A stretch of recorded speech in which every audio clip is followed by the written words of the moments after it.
Right guys, so Celtic of course champions won 3-0 against St Johnstone at Perth last night. Great result of course overall, playing away from home, getting a clean sheet, can't beat that personally. So that takes it to 6 consecutive games in a row against St Johnstone where Celtic have been victorious in each game, scoring 30 goals in total, conceding 0.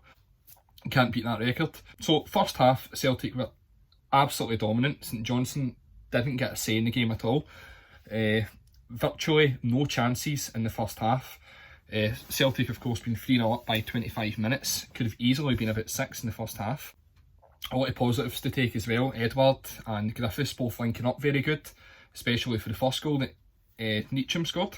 But Edouard and Griffiths both playing as 2 striking roles for the first time in a while, to be honest with you, because Celtic have always played with that one striker recently in the past couple of years, with Edouard being up top himself necessarily, last year should I say.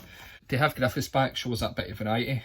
They're linking up together, that creates a bit of opportunity for the wingers to push up and get into the wings to put the balls into the box and stuff, which did happen with the first goal, as Edouard held the ball up well. Ntcham put it to Edouard, who put it to Griffiths, put it back to Edouard, put it out wide to Forrest, he whips it in, and Ntcham gets the head on it. Great goal. Of course the second goal went in as well, quite quick after the first goal. James Forrest getting on the score sheet, first time in a while, and you could tell with his celebration he was buzzing to get back in the score sheet because it puts his confidence up and keeps him on a bit of a consistency now going into next games. But of course setting up Ntcham for the first goal and then getting a goal for the second goal himself shows a bit of promising signs that Forrest is getting back to standard.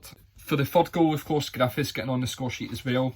You can't beat that. The guy was out for a while, had a lot of health issues and stuff, came back into it and he's getting back to his best. He's not at his best yet and he admitted that, but he's shown promising signs that he can get back to it. Like I said, Celtic could have easily been 6-0 up in the first half. However, can't take it away from it. 3-0 was a great result. In terms of the second half, Celtic took the foot off the gas massively. Personally, in my opinion, Klimala, the new signing, should have easily came on quite sooner than what he did. He came on the 78th minute in the game. He should have had a lot more game time than that personally myself. I'd have took him off probably early the second half to give him that run out, because this was probably personally the perfect time to bring him on. When he did come on, although it was only 12 minutes or so, he was on for 13 minutes.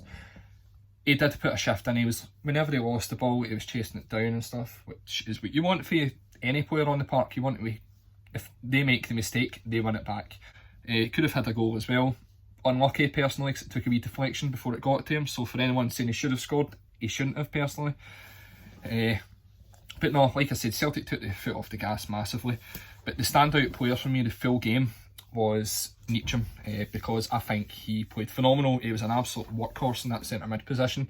He was up and down the field constantly. Unbelievable he was. I don't know if that's because there's a lot of transfer speculation coming in for him. He stepped up his game a wee bit. But he showed his class. Hopefully he stays at Celtic. Hopefully he doesn't leave by the end of January. But we'll wait and see with that. Right, let's talk about the fact that Celtic took the foot off the gas the second half.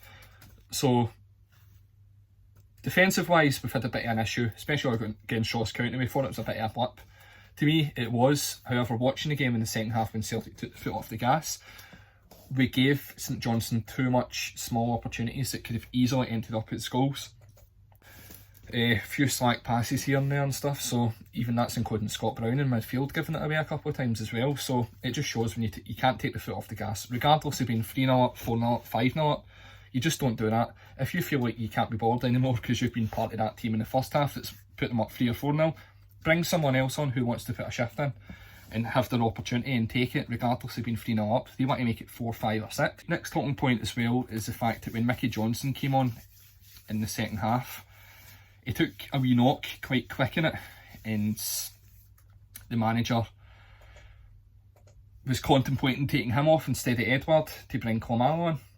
Now, Johnson said he was alright and stuff, got on with it, so the manager brought Edouard off, which was the last substitution.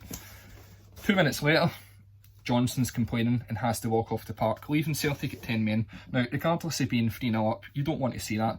It needs to be a bit more sportsmanship in a sense about this kind of situation, because if you're injured, you don't want to... You can't think of yourself in these situations thinking, this is me just came on and I can't go off. You need to think of the team. You can't leave them with 10 men, should I say. It's just not how it works. Do you know what I mean? You could see Neil Lennon was completely frustrated at him as he told him F off as he walked off the park. But I'm sure they'll sort that, but hopefully Johnson learns from that mistake. You can't put yourself before the team. Like I said, overall, it was Personally, for the first half, it was the best Celtic start I've ever seen in the last 3 or 4 years at least. Honestly, attack after attack, domination in midfield, powerhouses in midfield, mainly down to Ntcham in midfield.